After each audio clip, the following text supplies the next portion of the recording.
Kisah Abu Nawas dan kucing ajaib yang pandai melukis. Suatu hari, Baginda Raja merasa bosan dan bete. Beliau pengen hiburan, tapi bosan sama pertunjukan wayang, musik maupun lawakan para pelawak istana. Dan tiba-tiba beliau teringat kepada Abu Nawas. Panggil Abu Nawas, dia pasti ada akalnya. Perintah Baginda Raja kepada pengawalnya. Tak lama kemudian, Abu Nawas pun datang dengan gaya sok tenang. Padahal dalam hatinya dak dikduk. Hai Abu Nawas, aku ingin kau buktikan sesuatu yang luar biasa. Aku dengar kucingmu sangat pintar, Abu Nawas. Benarkah itu? Tanya Baginda Raja. Abu Nawas pun langsung tersenyum lebar. Oh, benar sekali Paduka. Kucing saya bukan sembarangan kucing. Dia bisa melukis, menulis, berhitung, bahkan menghibur Paduka yang mulia. Ujar Abu Nawas. Semua orang yang ada di istana pun tertawa kecil dan menganggap bahwa Abu Nawas sedang ngibul. Dan raja pun makin penasaran. Kalau begitu, buktikan sekarang juga Abu Nawas. Kalau kau bohong, siap-siap masuk penjara. Sahut Baginda Raja. Dengan penuh percaya diri, Abu Nawas pun pulang ke rumah untuk mengambil kucingnya yang gendut dan agak malas. Dia pun membawanya ke istana dan ditaruh di depan Baginda Raja. Raja pun menyuruh pelayannya untuk mengasih pena dan kertas di depan kucing tersebut.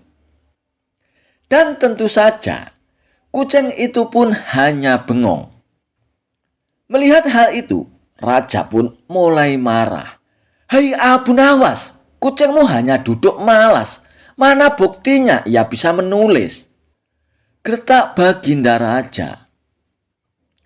Dan dengan tenang, Abu Nawas pun menjawab. Oh, mohon bersabar Paduka yang mulia. Kucing saya ini hanya mau menulis kalau ada ikan asin Paduka. Dia suka inspirasi dari aroma ikan asin Paduka. Ujar Abu Nawas. Dengan setengah kesal dan penasaran, akhirnya Baginda Raja pun menyuruh pelayannya untuk mengambilkan ikan asin dan menaruhnya di atas kertas. Dan sekejap mata, kucing itu pun langsung meloncat dan mencakar-cakar kertas itu pun hingga robek semua. Abu Nawas pun langsung tepuk tangan. Hore! Lihat Paduka, tulisannya begitu panjang, bahkan sampai menembus kertas ini Paduka. Dan ini adalah karya seni abstrak dari kucing hamba Paduka. Orang-orang yang ada di istana pun langsung tertawa ngakak. Baginda Raja pun garuk-garuk kepala, antara mau marah dan mau ketawa. Abu Nawas, itu bukan tulisan, itu hanya cakaran kucing Abu Nawas. Tapi Abu Nawas pun tetap ngotot. Tidak Paduka, cakaran itu adalah huruf rahasia kucing. Hanya sesama kucing yang bisa membacanya. Kalau Paduka yang mulia tidak bisa membaca, itu bukan salah kucing hamba Paduka. Ujar Abu Nawas. Melihat hal itu, semua orang yang ada di istana pun makin tertawa ngakak. Bahkan pengawal istana pun hampir jatuh saking ketawanya. Dan akhirnya Baginda Raja pun ikut tertawa terbahak-bahak. Hahaha, dasar kau Abu Nawas, kau memang pintar membalikkan keadaan. Sudahlah, aku maafkan kau sekarang. Dan bawa kucingmu itu pulang sebelum dia menjadikan semua karpet istana ini sebagai karya seninya. Ujar Baginda Raja. Abu Nawas pun langsung pamit pulang dengan wajah penuh kemenangan. Kisah Abu Nawas dan kambing terbang. Alkisah. Pada suatu hari, Baginda Raja Harun Ar-Rasyid mendengar desas-desus bahwa Abu Nawas bisa membuat kambing terbang. Karena penasaran dan sedikit iseng, Baginda Raja pun memanggil Abu Nawas ke istana. "Wahai Abu Nawas, aku dengar engkau bisa membuat kambing terbang ya. Benarkah itu Abu Nawas?" tanya Baginda Raja. "Ampun Paduka yang mulia, memang benar, tapi butuh waktu dan syarat yang khusus," jawab Abu Nawas. "Baiklah Abu Nawas, kalau begitu aku beri waktu kau 3 hari. Namun kalau kau gagal, kau akan aku penjarakan Abu Nawas," titah Baginda Raja.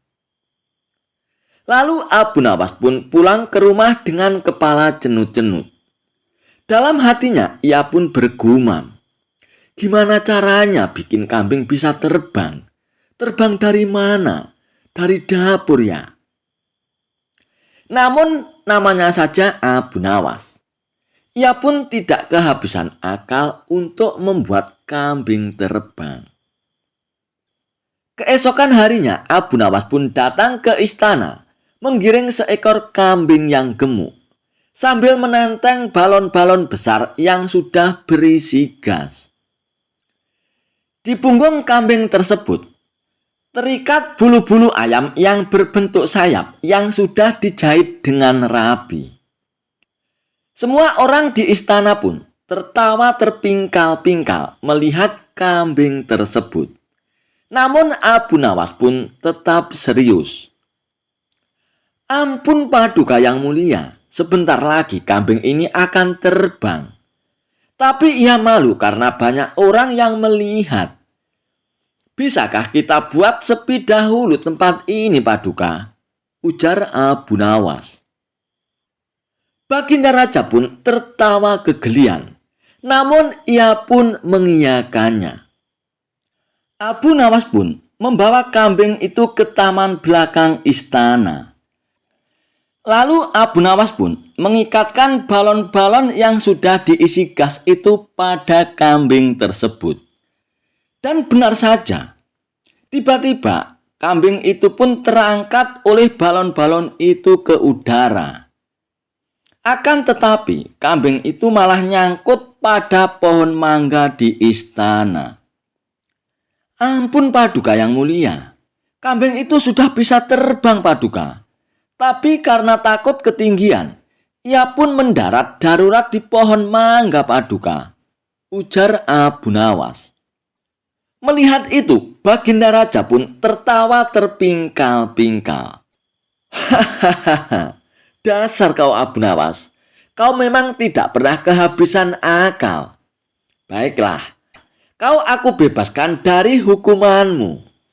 Dan ini ada hadiah untukmu Abu Nawas," ujar Baginda Raja sambil memberikan hadiah sekantong uang emas kepada Abu Nawas. Suatu hari, Abu Nawas menuju istana raja dengan membawa keledai yang sudah dihiasi dengan mahkota palsu dan kain yang mewah. Dalam perjalanan menuju istana, Abu Nawas pun terus meneriakkan kalimat, "Hidup Baginda Raja! Hidup Baginda Raja! Hidup Baginda Raja!" teriak Abu Nawas. Tentu saja ulah Abu Nawas ini pun menyulut perhatian orang-orang. "Gila Abu Nawas menyamakan Baginda Raja dengan keledainya," kata seorang warga. "Kalau begitu mari kita laporkan saja kepada Baginda Raja, biar Abu Nawas dihukum mati," sambung warga yang lainnya. Tetapi Abu Nawas tidak menghiraukannya. Ia pun terus berjalan sambil terus berteriak, "Hidup Baginda Raja! Hidup Baginda Raja!" Dan akhirnya tibalah Abu Nawas di depan pintu gerbang istana raja. Akan tetapi teriakan Abu Nawas ini pun semakin keras. Mendengar teriakan Abu Nawas, Salah satu prajurit kerajaan yang bertugas menjaga pintu gerbang itu pun langsung melaporkan ulah Abu Nawas kepada Baginda Raja. "Mohon ampun Paduka yang mulia," Abu Nawas berteriak-teriak di depan pintu gerbang istana.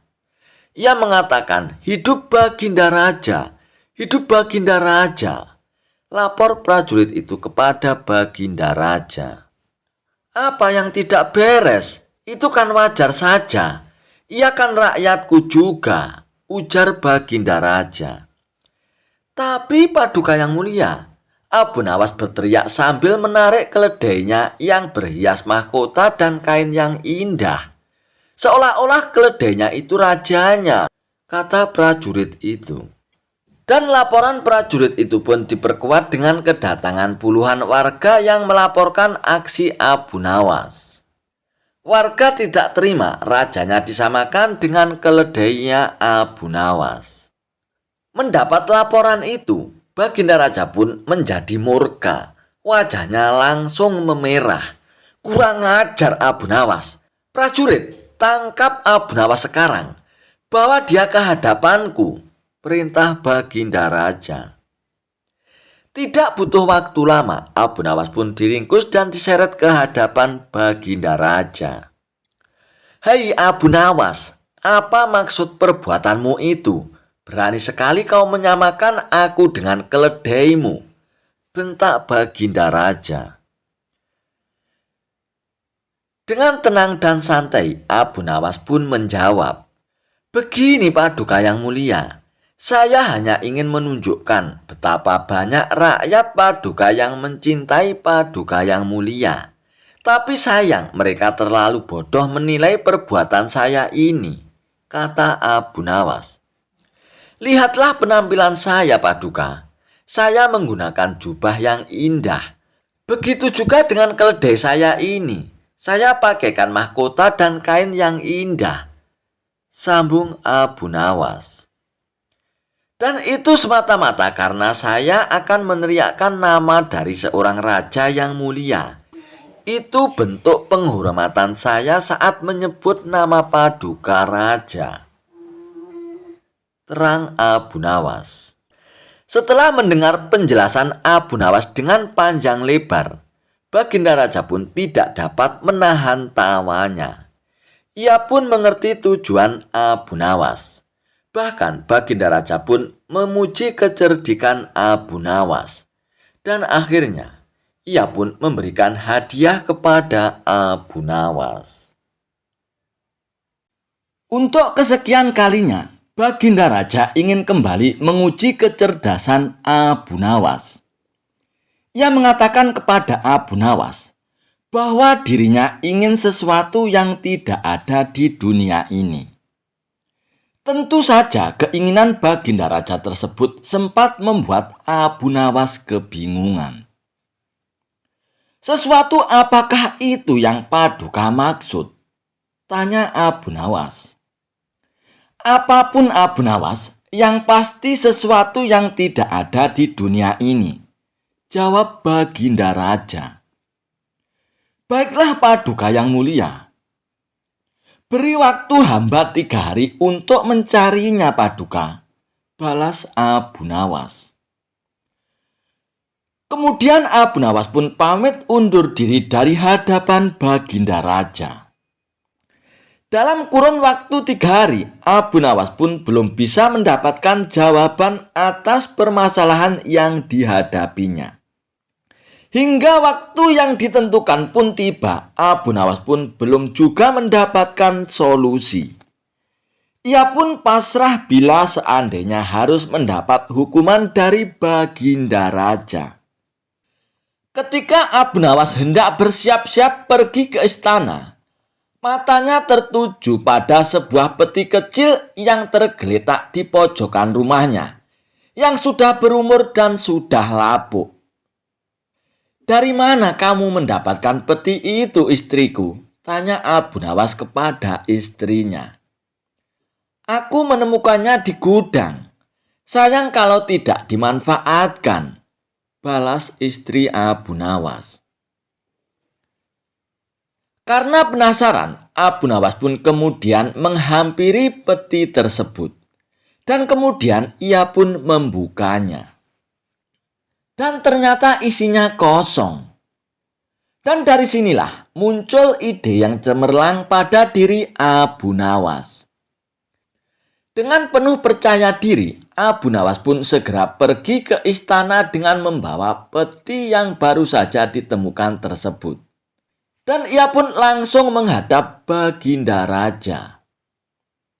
"Bagaimana Abu Nawas? Apakah sudah kau dapatkan yang aku inginkan, Abu Nawas?"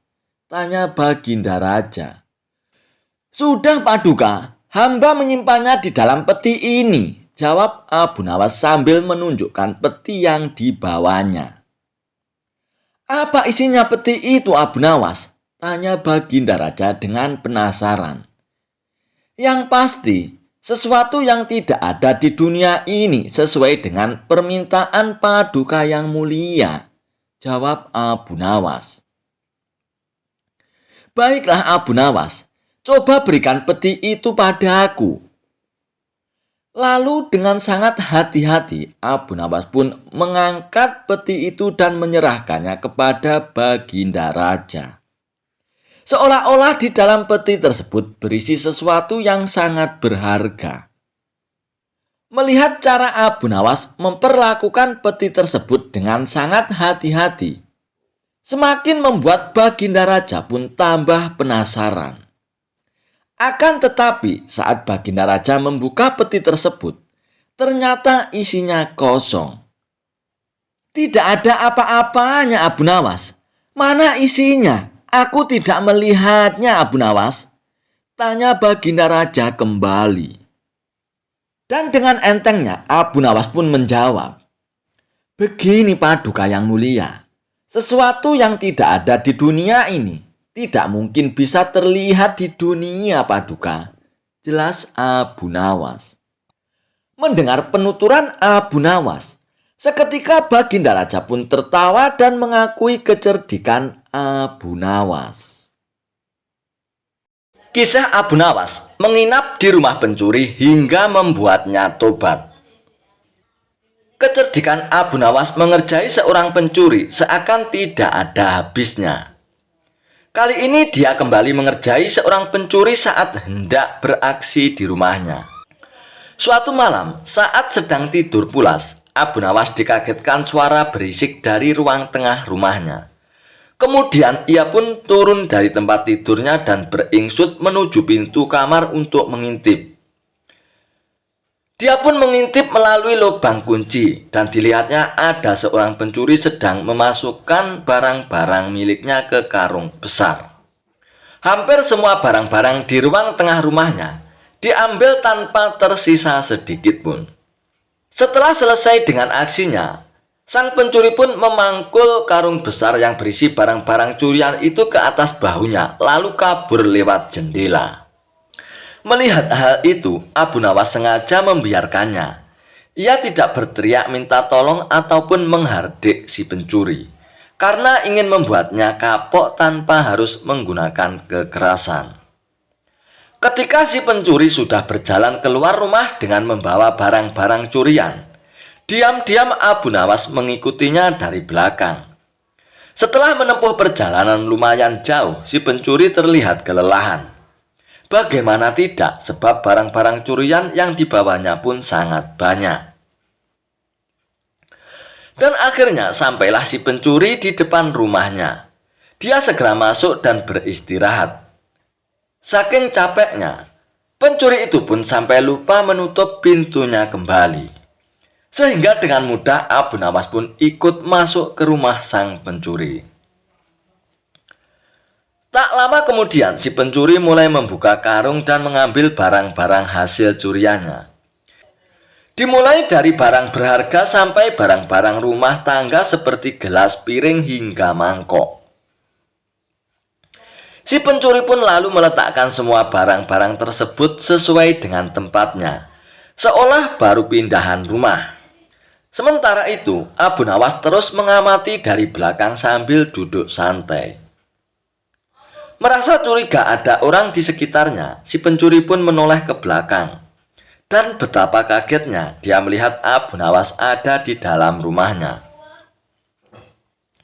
"Kenapa kau di sini?" tanya si pencuri setengah ketakutan. "Kamu tidak tahu ya, rumahku sekarang di sini," jawab Abu Nawas. "Kenapa kok bisa begitu? Ini kan rumahku," balas si pencuri. "Kalau kemarin, ini memang rumahmu. Tapi sekarang sudah jadi rumahku karena aku sudah pindah ke sini," ujar Abu Nawas. "Pindah? Pindah bagaimana maksudmu?" tanya si pencuri kebingungan. "Coba lihat, semua barang di rumah ini. Semuanya adalah milikku. Jadi rumah ini adalah milikku," jelas Abu Nawas. "Kalau kamu mengusirku, aku akan berteriak bahwa kamu telah mencuri barang-barangku. Dan aku akan memukulimu," ancam Abu Nawas. Dikarenakan tidak ingin memperpanjang masalah, si pencuri pun membiarkan Abu Nawas menetap tinggal di rumahnya. Dan selama seminggu menetap di sana, Abu Nawas pun selalu menghabiskan roti yang disediakan oleh pencuri untuk dimakan. Belum lagi susu dan madu yang disimpan di lemarinya, dilahap habis oleh Abu Nawas. Selama itu pula setiap hari si pencuri terpaksa tidur dengan menahan rasa lapar. "Kalau begini bukan aku yang merampok, tapi dia yang merampok semua makananku," pikir si pencuri merasa kesal. Esok harinya, si pencuri menghampiri Abu Nawas. "Tuan, bagaimana caranya supaya Tuan kembali ke rumah Tuan?" tanya si pencuri. "Sudah dibilangi aku sudah pindah di sini. Sekarang ini adalah rumahku. Buktinya barang-barangku ada di sini semua," tegas Abu Nawas. "Jadi kalau aku kembalikan semua barang-barang ini ke rumah Tuan, Tuan juga akan kembali ya?" tanya si pencuri. "Tentu saja, kalau di sini sudah tak ada barang-barangku. Jadi ini bukan rumahku lagi," balas Abu Nawas. Akhirnya, dengan susah payah si pencuri itu pun mengembalikan barang-barang ke rumah Abu Nawas. Dan sejak saat itulah Abu Nawas pun tidak lagi berada di rumah pencuri. Si pencuri pun tobat dan kini menjadi lebih tenang. Ia tidak ingin lagi berurusan dengan Abu Nawas. Jawaban cerdas Abu Nawas ketika ditanya, "Allah sedang apa sekarang?" Dikisahkan, suatu hari, banyak tamu yang berkumpul di istana Baginda Raja Harun ar-Rasyid. Ternyata tamu tersebut adalah para ulama. Mereka bercengkrama dan membicarakan masalah agama hingga urusan negara.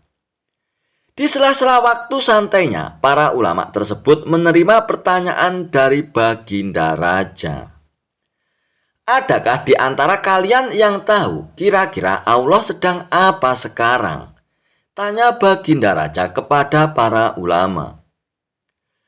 Baginda Raja selalu memberikan pertanyaan-pertanyaan unik dan tak lazim. Tidak mengherankan, memang begitulah karakter dari Baginda Raja.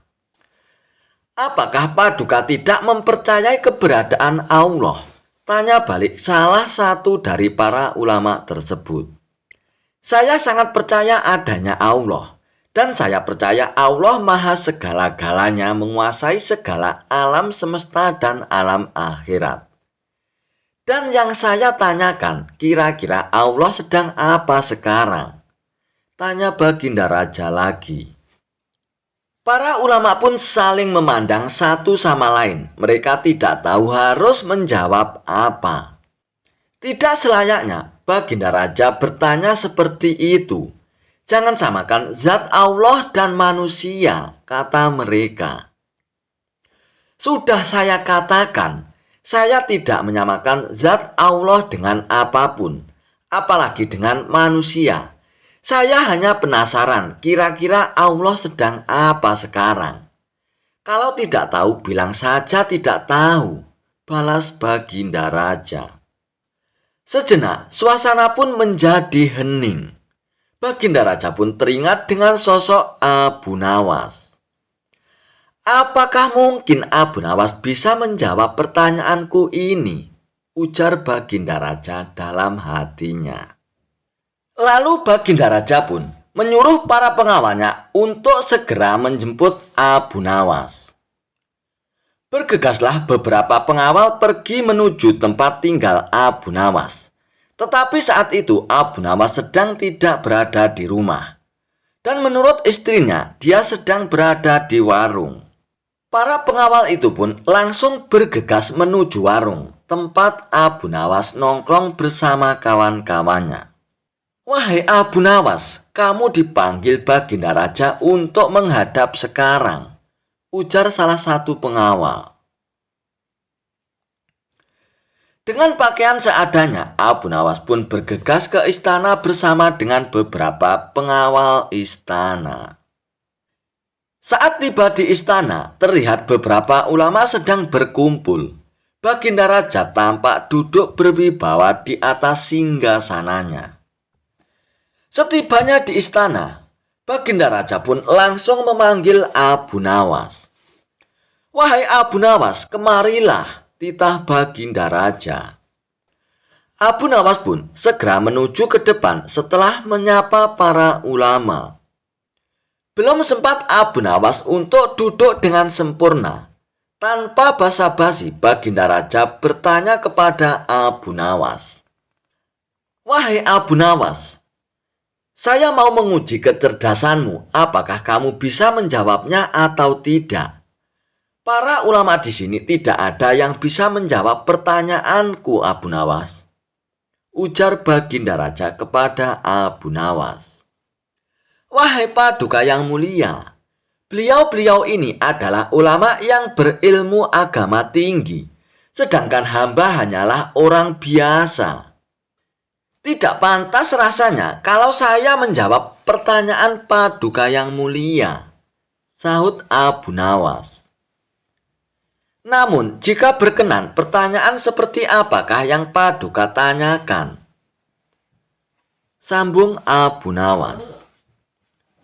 "Tadi saya bertanya kepada para ulama di sini, kira-kira Allah sedang apa sekarang? Tapi tidak ada satupun yang bisa menjawabnya, Abu Nawas. Apakah kamu tahu Allah sedang apa sekarang?" tanya Baginda Raja dengan penasaran. Sejenak Abu Nawas pun terdiam mendengar pertanyaan yang dilontarkan oleh Baginda Raja. "Saya bisa menjawabnya, Paduka, tapi ada syaratnya," ujar Abu Nawas. Dengan sedikit terkejut, Baginda Raja pun menjawab, "Apa syaratnya, Abu Nawas?" "Syaratnya adalah saya harus duduk di singgasana Baginda Raja, dan Baginda Raja harus duduk di bawah bersama para ulama," jawab Abu Nawas. Baginda Raja pun menuruti permintaan Abu Nawas karena penasaran, meskipun agak heran dengan permintaan tersebut. Setelah menduduki singgasana Baginda Raja, Abu Nawas pun berkata dengan lantang, "Kalau Baginda Raja ingin tahu Allah sedang apa sekarang, saksikanlah Allah sedang mengangkat Abu Nawas jadi raja dan Harun ar-Rasyid jadi rakyat biasa." Mendengar jawaban Abu Nawas, Baginda Raja pun tertawa dan diiringi oleh para ulama yang sedang duduk di samping Baginda Raja. Dan jawaban Abu Nawas itu memiliki makna bahwa apa yang dilakukannya merupakan kehendak Allah Subhanahu wa Ta'ala. "Pintar sekali kamu, Abu Nawas. Kamu malah memanfaatkan pertanyaan ini untuk bisa duduk di atas singgasanaku. Tapi memang yang kamu katakan itu benar. Maka aku pun tidak bisa marah kepadamu, Abu Nawas," ujar Baginda Raja. Dan Baginda Raja pun terpana dengan kecerdasan Abu Nawas dan akhirnya memberikan hadiah kepada Abu Nawas. Kisah Abu Nawas membangun istana di awan. Abu Nawas belum kembali. Kata istrinya, ia bersama seorang pendeta dan seorang ahli yoga sedang melakukan pengembaraan suci. Padahal saat itu, Baginda amat membutuhkan bantuan Abu Nawas. Beberapa hari terakhir ini, Baginda merencanakan membangun istana di awang-awang karena sebagian dari raja-raja negeri bersahabat telah membangun bangunan-bangunan yang luar biasa. Baginda tidak ingin menunggu Abu Nawas lebih lama lagi. Beliau mengutus beberapa orang kepercayaannya untuk mencari Abu Nawas. Mereka tidak berhasil menemukan Abu Nawas karena Abu Nawas ternyata sudah berada di rumah ketika mereka baru berangkat. Abu Nawas pun menghadap Baginda Raja Harun Ar-Rasyid. Baginda pun amat riang. Saking gembiranya, beliau mengajak Abu Nawas bergurau. Setelah saling tukar-menukar cerita-cerita yang lucu, lalu Baginda mulai mengutarakan rencananya. Aku sangat ingin membangun istana di awang-awang, agar aku lebih terkenal di antara raja-raja yang lain. Adakah kemungkinan keinginanku itu terwujud, Abu Nawas? Tanya Baginda Raja kepada Abu Nawas. Tidak ada yang tidak mungkin dilakukan di dunia ini, Paduka. Kata Abu Nawas berusaha mengikuti arahan pembicaraan Baginda Raja. Kalau menurutmu hal itu tidak mustahil diwujudkan, maka aku serahkan sepenuhnya tugas ini kepadamu, kata Baginda puas. Abu Nawas pun terperanjat. Ia menyesal telah mengatakan kemungkinan mewujudkan istana di awang-awang. Tetapi nasi telah menjadi bubur. Kata-kata yang telah terlanjur didengar oleh Baginda tidak mungkin ditarik kembali. Baginda pun memberi waktu Abu Nawas beberapa minggu. Dan rasanya tak ada yang lebih berat lagi bagi Abu Nawas kecuali tugas yang diembannya. Jangankan membangun istana di langit, membangun sebuah gubuk kecil pun sudah merupakan hal yang mustahil dikerjakan. Hanya Tuhan sajalah yang mampu untuk melakukannya, gumam Abu Nawas dalam hatinya. Hari-hari berlalu seperti biasa, tak ada yang dikerjakan oleh Abu Nawas, kecuali memikirkan bagaimana membuat Baginda Raja yakin kalau yang dibangun itu benar-benar istana di langit. Seluruh ingatannya dikerahkan dan dihubung-hubungkan.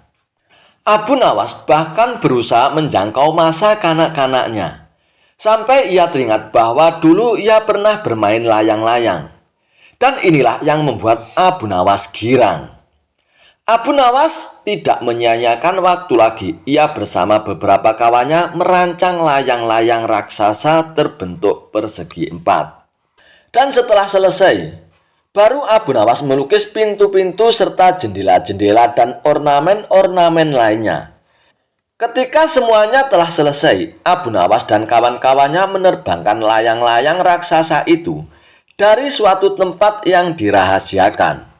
Begitu layang-layang raksasa terbentuk, istana itu mengapung di angkasa. Penduduk negeri gempar, Baginda Raja girang bukan kepalang. Benarkah Abu Nawas berhasil membangun istana di langit? Dengan tidak sabar, beliau didampingi beberapa orang pengawal bergegas menemui Abu Nawas. Dan Abu Nawas pun berkata dengan bangga, Paduka yang mulia, istana pesanan Paduka telah rampung, kata Abu Nawas merendah. Engkau benar-benar hebat, Abu Nawas, kata Baginda memuji Abu Nawas. Terima kasih Baginda yang mulia, kata Abu Nawas. Lalu bagaimana caranya aku ke istana? Tanya Baginda Raja. Dengan tambang Paduka yang mulia, kata Abu Nawas dengan tenangnya. Kalau begitu, siapkan tambang itu sekarang. Aku ingin segera melihat istanaku dari dekat. Kata Baginda tak sabar lagi.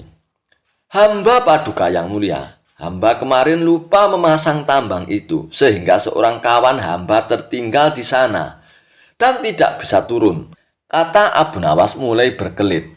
Bagaimana dengan engkau sendiri, Abu Nawas? Dengan apa engkau turun ke bumi? Tanya Baginda Raja. Dengan menggunakan sayap Paduka yang mulia, kata Abu Nawas dengan bangga. Kalau begitu buatkan aku sayap supaya aku bisa terbang ke sana, kata Baginda Raja. Paduka yang mulia, sayap itu hanya bisa diciptakan dalam mimpi, kata Abu Nawas menjelaskan. Engkau berani mengatakan aku gila sepertimu? Tanya Baginda dan sambil melotot. Ya Baginda, kurang lebih seperti itu, jawab Abu Nawas tangkas. Apa maksudmu Abu Nawas? Tanya Baginda lagi. Baginda tahu bahwa membangun istana di awang-awang adalah pekerjaan yang mustahil untuk dilaksanakan. Tetapi Baginda tetap menyuruh hamba mengerjakannya. Sedangkan hamba juga tahu bahwa pekerjaan itu mustahil untuk dikerjakan.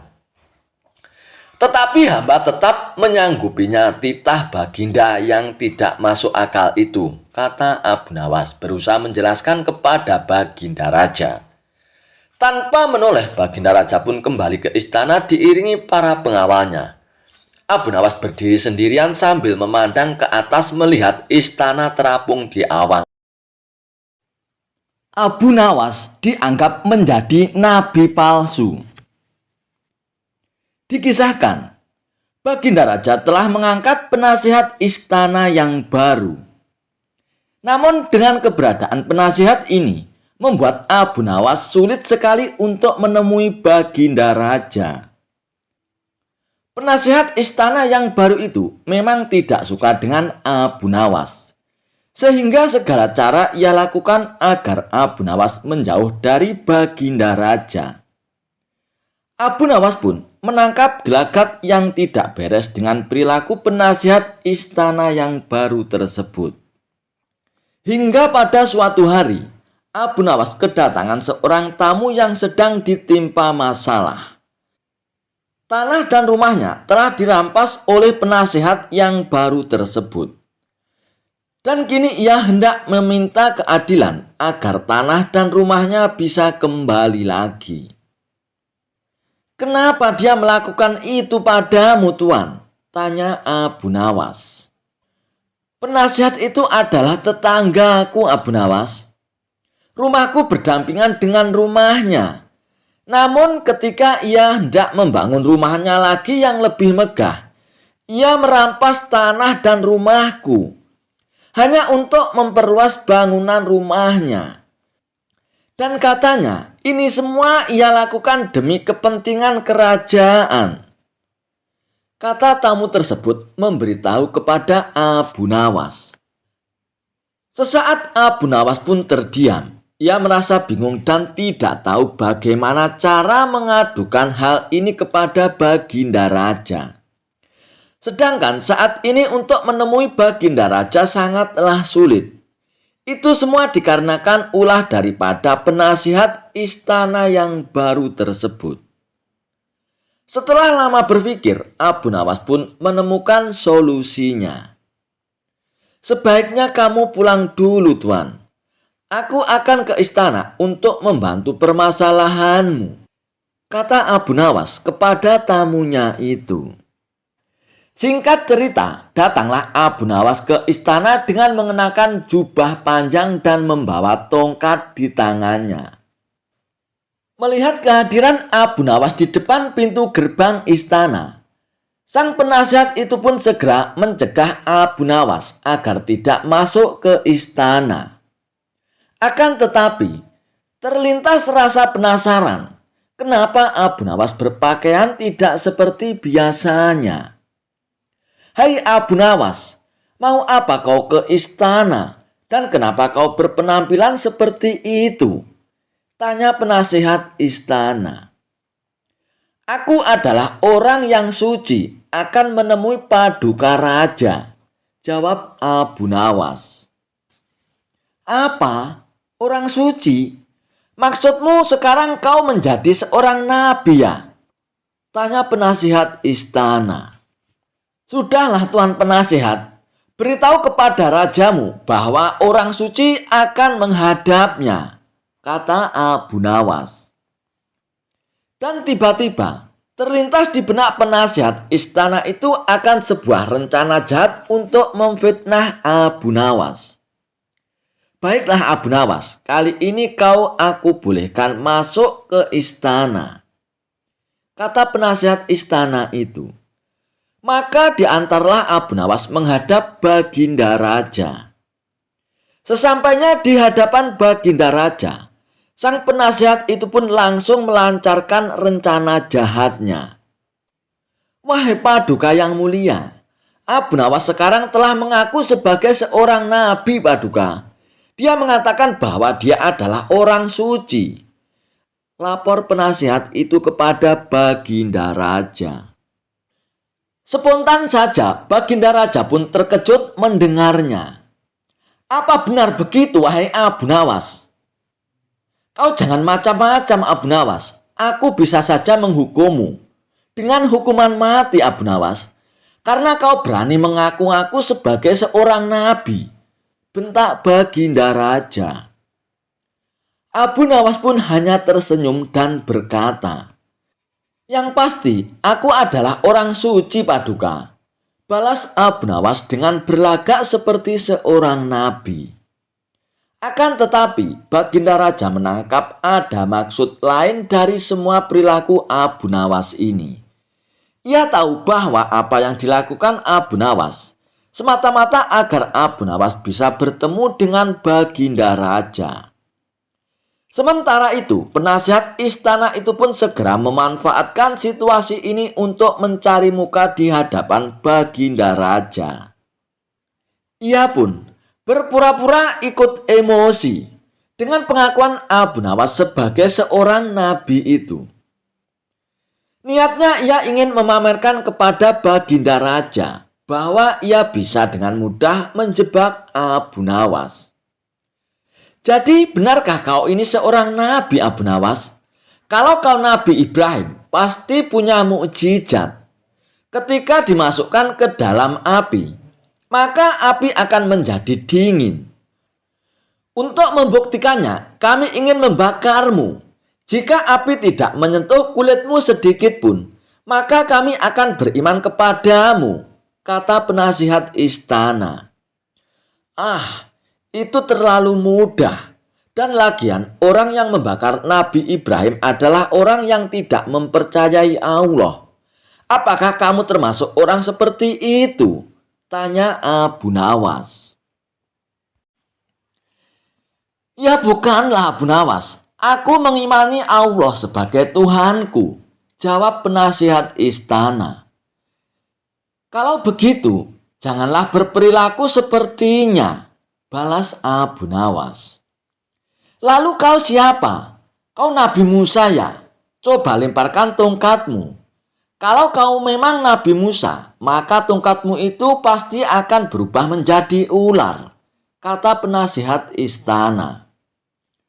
Nabi Musa melakukan itu kan kepada orang kafir. Apakah kamu termasuk sebagai orang kafir juga? Tanya Abu Nawas. Ya tidaklah, Abu Nawas. Aku bukan orang kafir. Aku adalah orang yang mengimani Allah, jawab penasihat. Kalau begitu, jangan meminta kepadaku hal itu, balas Abu Nawas. Lalu siapa sebenarnya kamu ini, Abu Nawas? Nabi Isa ya?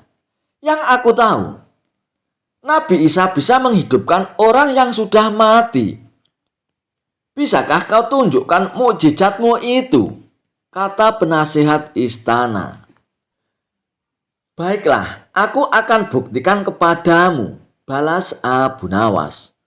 Oh, jadi sekarang kamu mengaku sebagai Nabi Isa ya?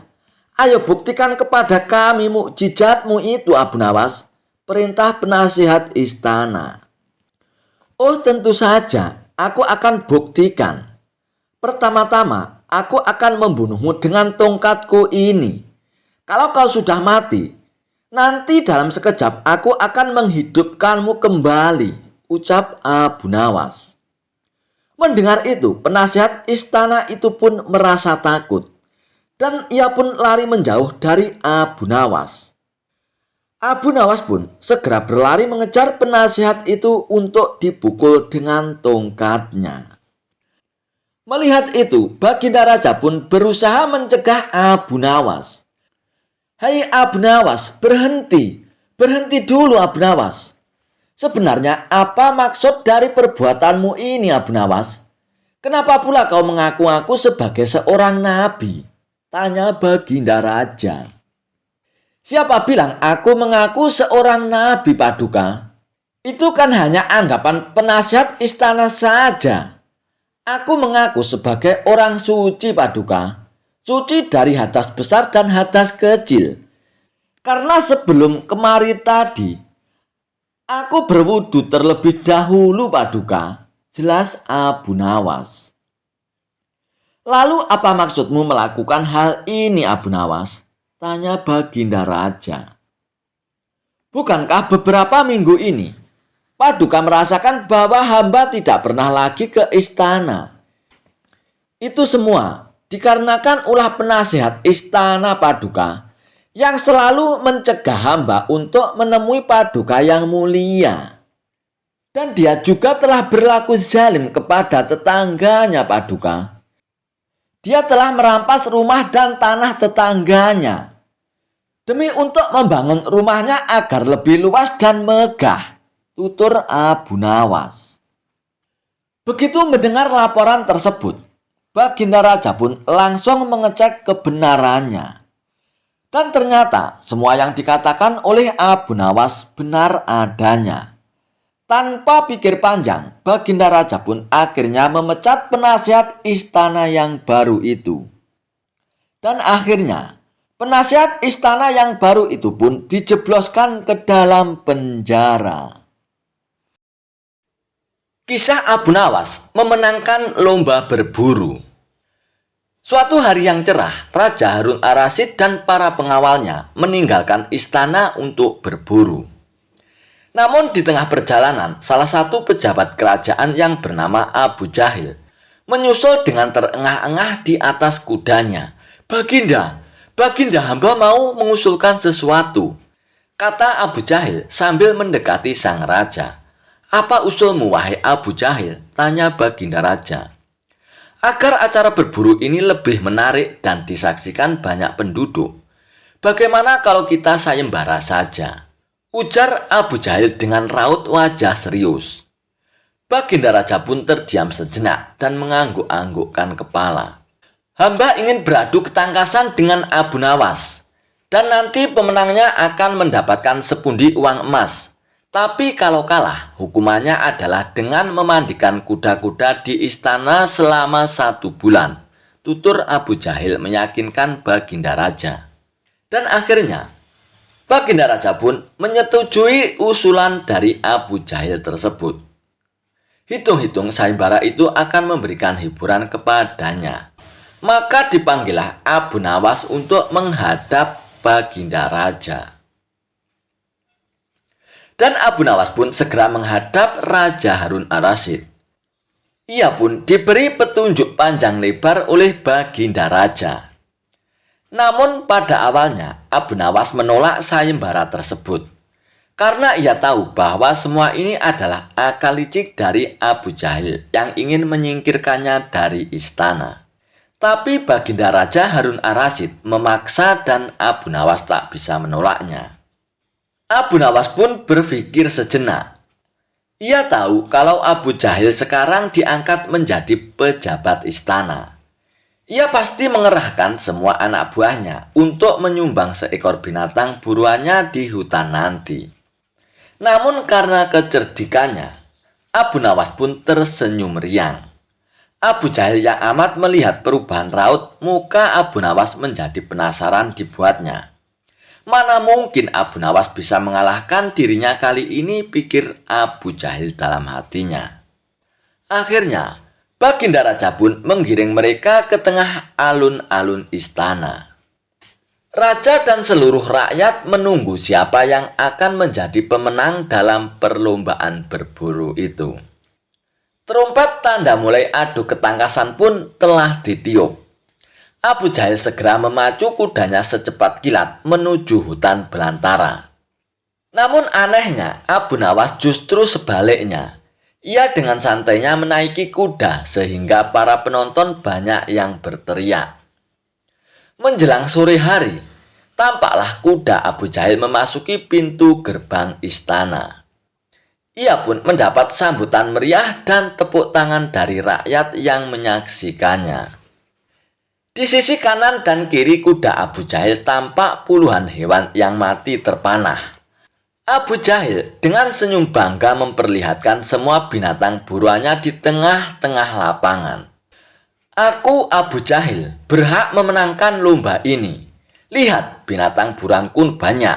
Mana mungkin Abu Nawas mengalahkanku? Teriaknya lantang yang membuat para penonton pun semakin ramai bertepuk tangan. Tidak beberapa lama, kemudian terdengar suara kaki kuda Abu Nawas pun mendekat.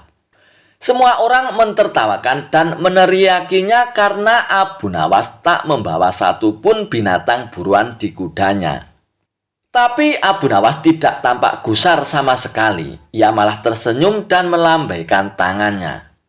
Baginda Raja pun menyuruh 2 orang pengawalnya maju ke tengah lapangan untuk menghitung jumlah binatang buruan yang didapatkan 2 peserta tersebut.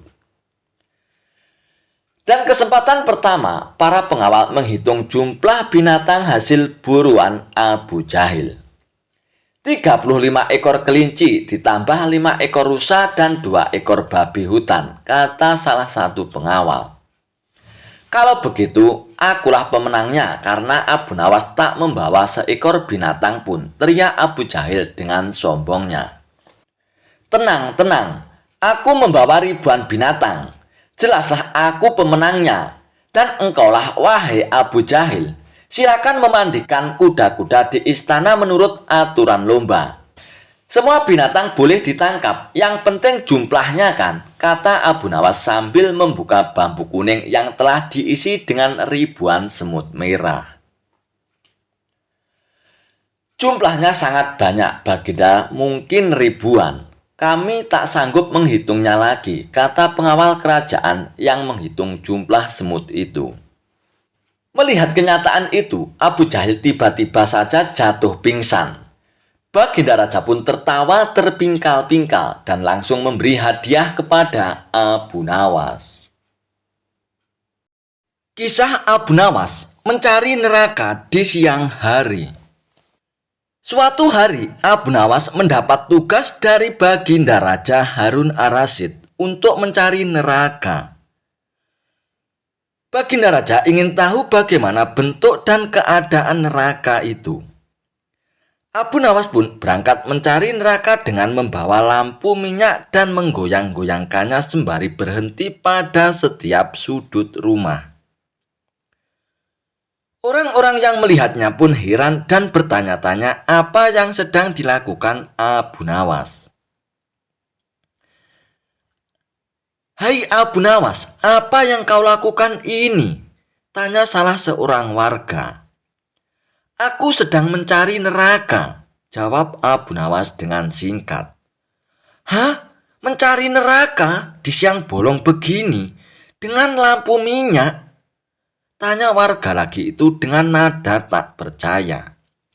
"Ya, aku harus mencari neraka karena ini adalah perintah dari Baginda Raja," kata Abu Nawas. "Tapi bagaimana kau bisa menemukan neraka di siang hari begini, Abu Nawas? Bukankah neraka itu ada di bawah tanah?" tanya warga itu dengan penasaran. "Ah, kau tidak tahu apa-apa.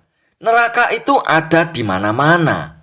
Neraka itu ada di hati manusia yang penuh dengan dosa dan kejahatan. Neraka itu ada di rumah-rumah yang tidak harmonis dan penuh dengan pertengkaran. Neraka itu ada di masyarakat yang tidak adil dan penuh dengan penindasan. Aku membawa lampu minyak ini untuk menerangi kegelapan hati manusia dan menunjukkan keburukan mereka," jelas Abu Nawas dengan panjang lebar. Warga itu pun terdiam mendengar penjelasan Abu Nawas. Dia merasa tersindir dan malu atas perilakunya yang selama ini tidak baik. Dia pun meminta maaf kepada Abu Nawas dan berjanji akan memperbaiki dirinya. Abu Nawas pun melanjutkan pencariannya ke rumah-rumah yang lainnya. Di setiap rumah, dia selalu mendapatkan reaksi yang sama dari orang-orang yang tinggal di sana. Mereka merasa tersentuh dan tersadar atas kesalahan-kesalahan mereka. Mereka pun berubah menjadi orang-orang yang lebih baik dan taat beragama. Akhirnya, Abu Nawas pun kembali ke istana untuk melaporkan hasil pencariannya. Sesampainya di istana, Abu Nawas pun langsung ditanya oleh Baginda Raja. "Bagaimana Abu Nawas? Apa kau sudah menemukan neraka?"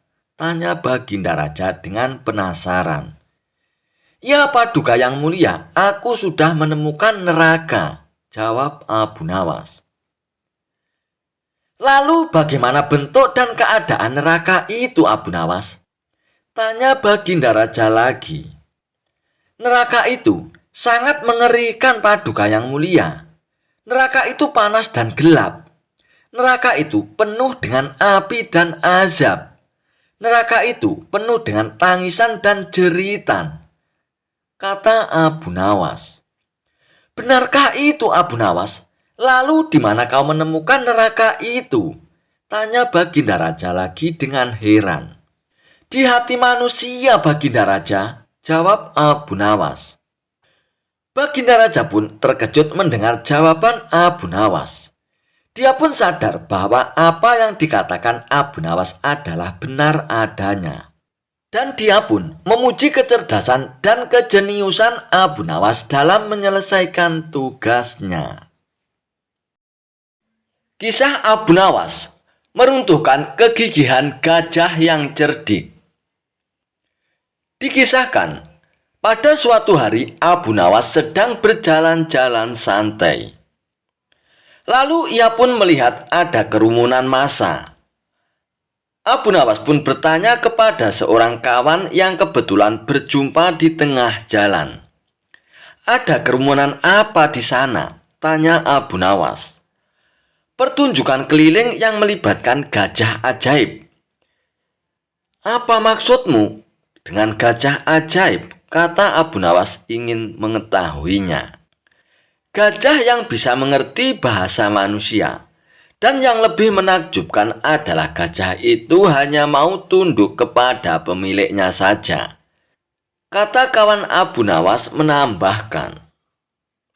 Mendengar penjelasan kawannya itu, Abu Nawas pun makin tertarik. Ia pun tidak tahan untuk menyaksikan kecerdikan dan keajaiban binatang raksasa itu. Kini Abu Nawas pun sudah berada di tengah kerumunan para penonton. Karena begitu banyak penonton yang menyaksikan pertunjukan itu, akhirnya sang pemilik gajah itu pun dengan bangga menawarkan hadiah yang cukup besar bagi siapa saja yang sanggup membuat gajah itu mengangguk-anggukkan kepalanya. Tidak heran bila banyak di antara para penonton mencoba maju satu persatu. Mereka berupaya dengan beragam cara untuk membuat gajah itu mengangguk-anggukkan kepalanya. Akan tetapi sia-sia saja, gajah itu tetap menggeleng-gelengkan kepalanya. Melihat kegigihan gajah itu, Abu Nawas pun semakin penasaran. Hingga ia pun maju untuk mencobanya. Setelah berhadapan dengan binatang itu, Abu Nawas pun bertanya, "Hai gajah, tahukah engkau siapa aku?" Gajah itu pun menggeleng-gelengkan kepalanya. "Apakah engkau tidak takut kepadaku?" tanya Abu Nawas lagi. Lalu gajah itu pun tetap menggeleng-gelengkan kepalanya. "Apakah engkau takut kepada tuanmu?" tanya Abu Nawas memancing gajah itu.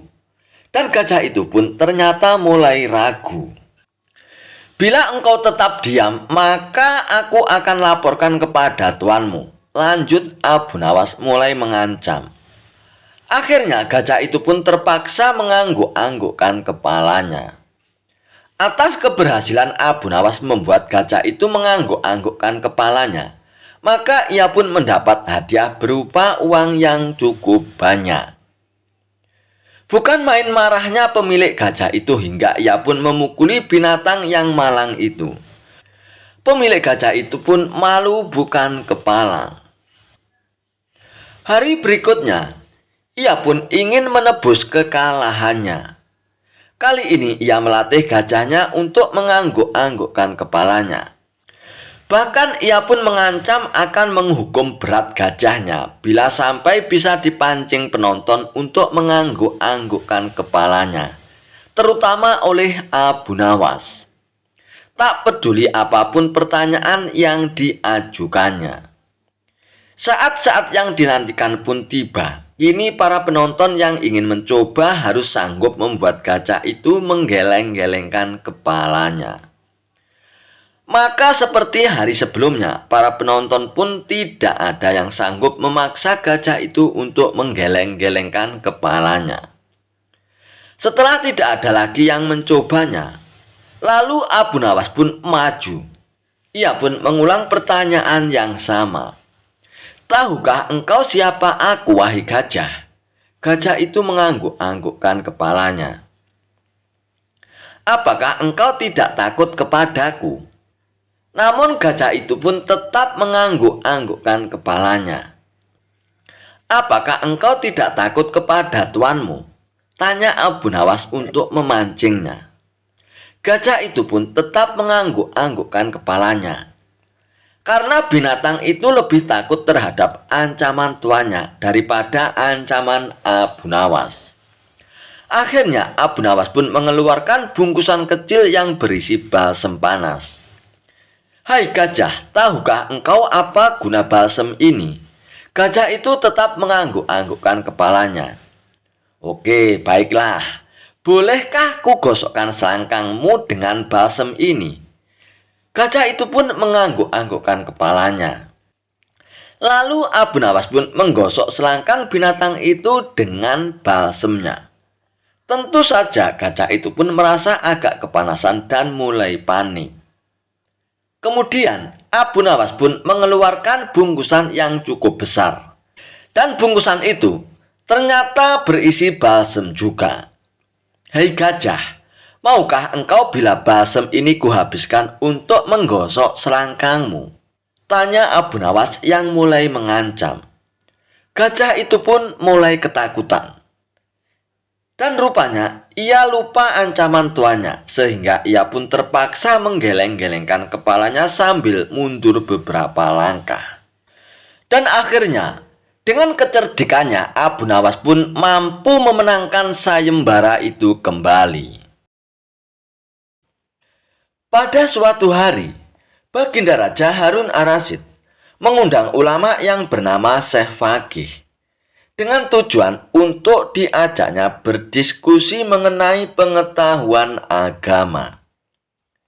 Ketika sang ulama faqih menunjukkan kepintarannya, Baginda Raja pun sangat terkesima. Dan tiba-tiba terlintas di benaknya akan sebuah ide yang konyol. "Engkau sungguh pintar, Syekh. Tapi apakah engkau berani debat dengan Abu Nawas?" tanya Baginda Raja.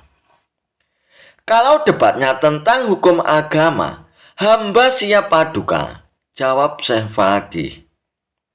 Singkat cerita, maka dipanggillah Abu Nawas untuk datang ke istana.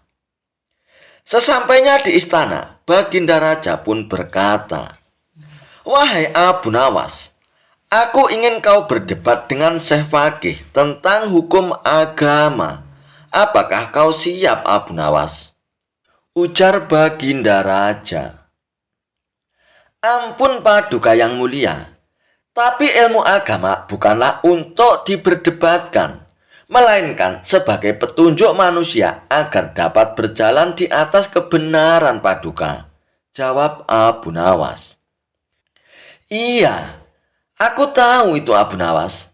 Tapi tujuanku agar pengetahuan agamaku semakin bertambah, Abu Nawas," balas Baginda Raja. Sebenarnya Abu Nawas enggan untuk memenuhi permintaan Baginda Raja.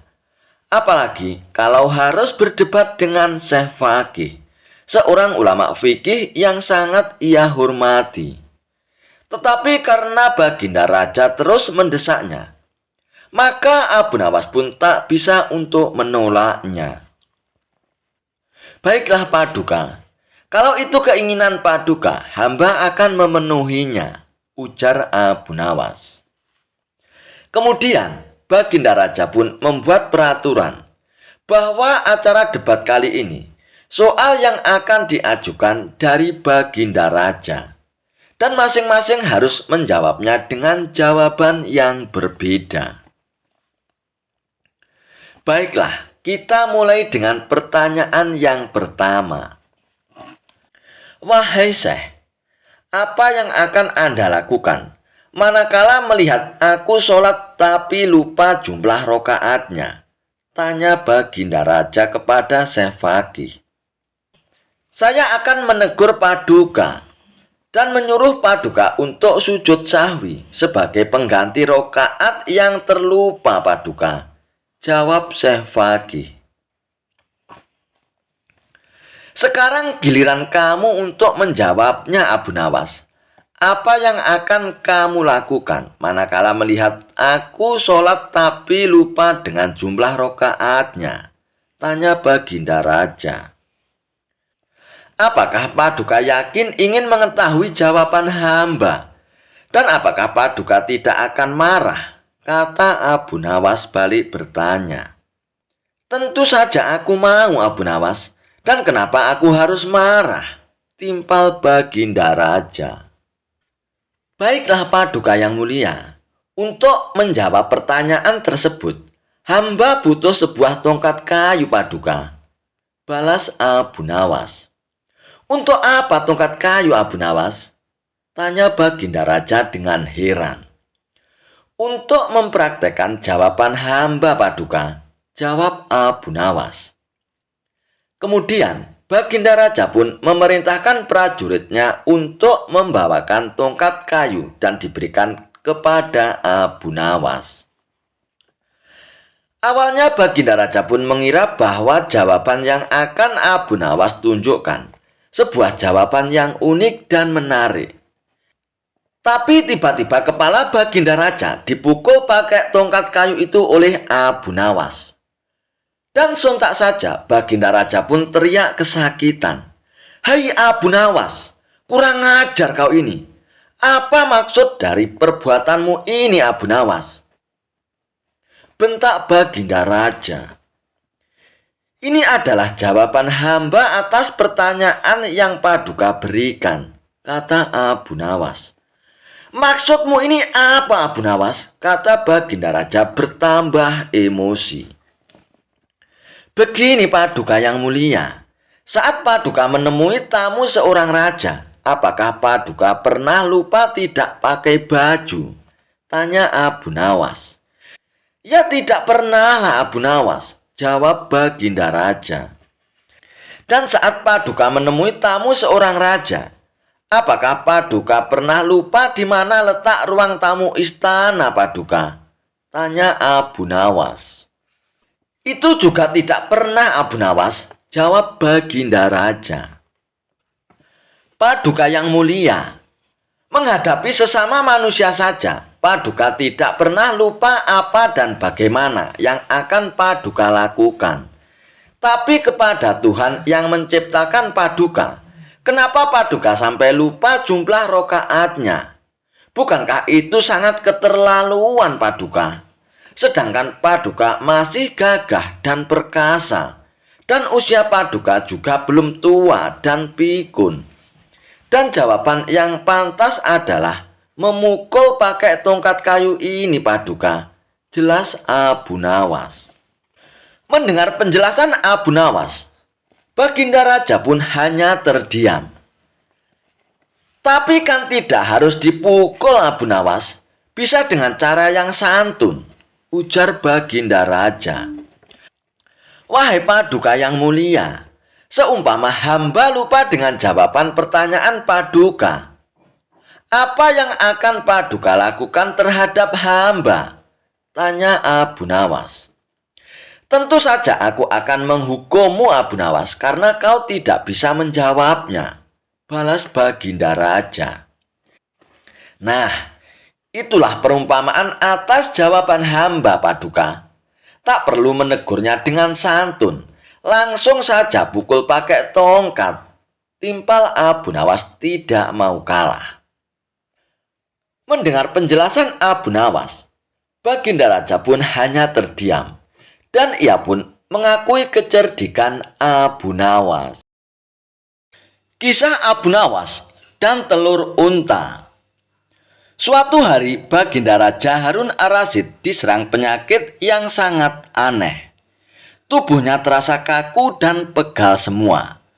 Suhu badannya naik dan dia tidak kuat untuk melangkah. Kondisi ini membuat Baginda tidak nafsu makan sehingga sakitnya bertambah parah. Berbagai tabib sudah didatangkan ke istana untuk mengobati Baginda Raja. Akan tetapi tidak satu pun yang berhasil. Baginda Raja tidak mau menyerah begitu saja. Tekad beliau untuk segera sembuh dan beraktivitas lagi sangatlah besar. Baginda Raja akhirnya membuat sebuah pengumuman sayembara. Barang siapa dapat menyembuhkan Baginda Raja, maka dia akan diberikan hadiah yang besar. Berita sayembara itu pun sampai ke telinga Abu Nawas. Ia pun tertarik untuk mengikutinya. Ia mulai memutar otaknya memikirkan cara menyembuhkan Baginda Raja.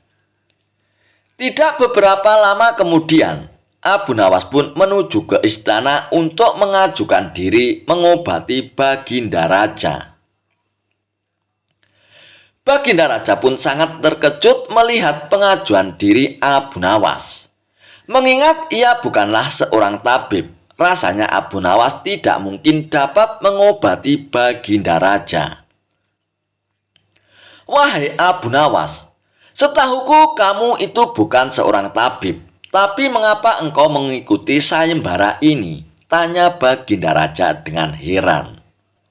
Abu Nawas pun hanya tersenyum mendengar pertanyaan Baginda Raja. Dengan segala kecerdasan pikirannya, akhirnya Abu Nawas berhasil meyakinkan Baginda Raja untuk mempercayainya.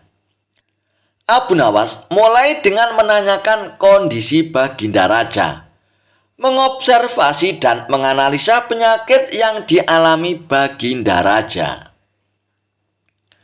Baginda Raja mengeluhkan kepada Abu Nawas jika ia tidak mengerti apa penyakit yang sedang dia alami.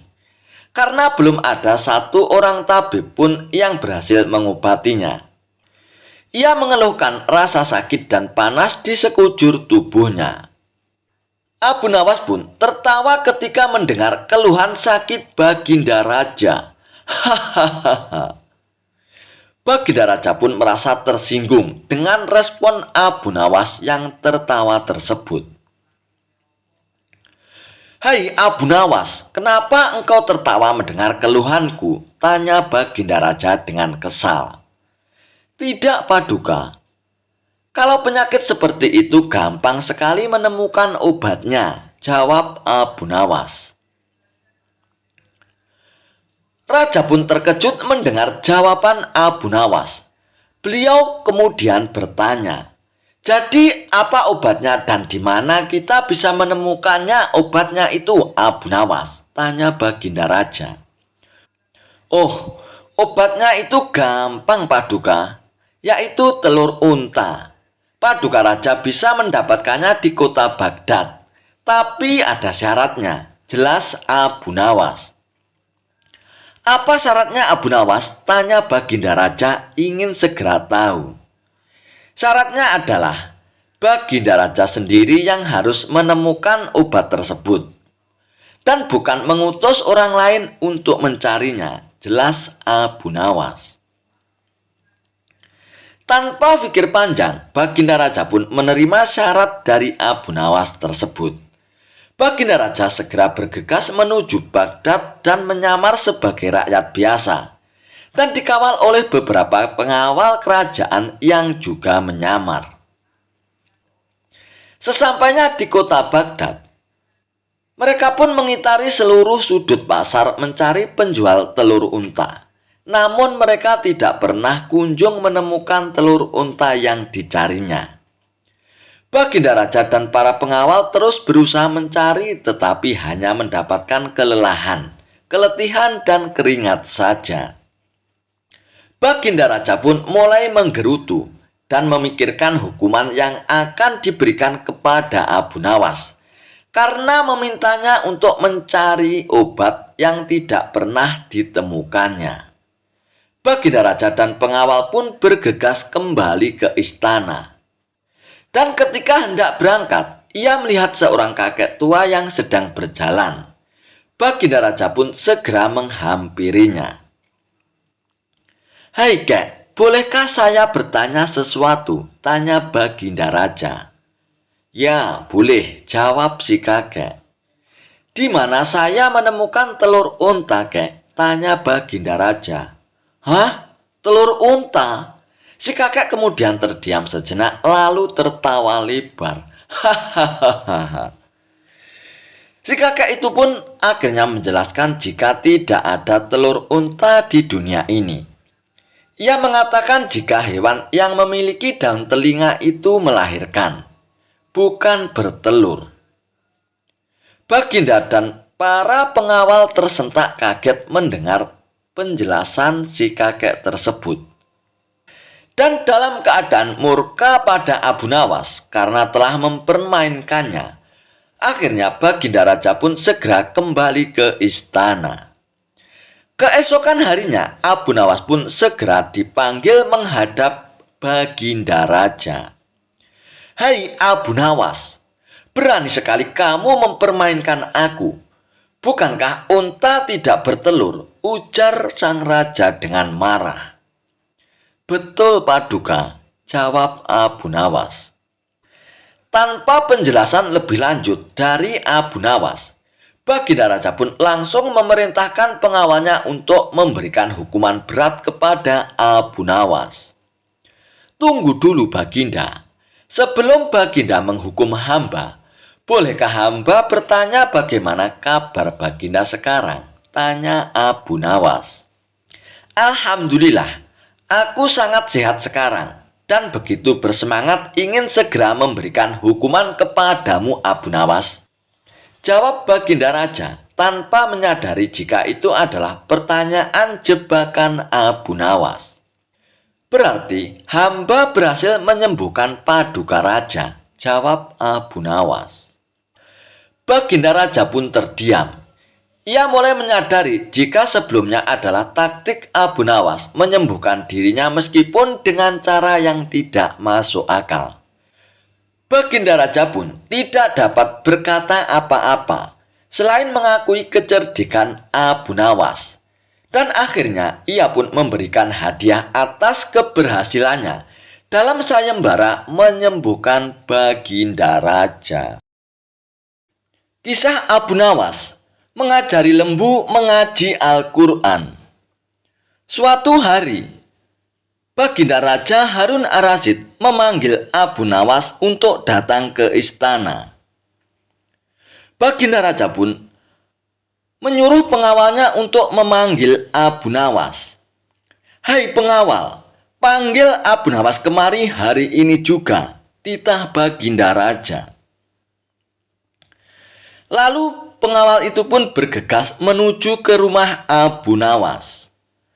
Sesampainya di rumah Abu Nawas, pengawal itu pun berkata kepada Abu Nawas, "Tuan Abu Nawas, Baginda Raja mempersilahkan Tuan untuk datang ke istana hari ini juga." "Hei pengawal, memangnya ada apa aku dipanggil ke istana?"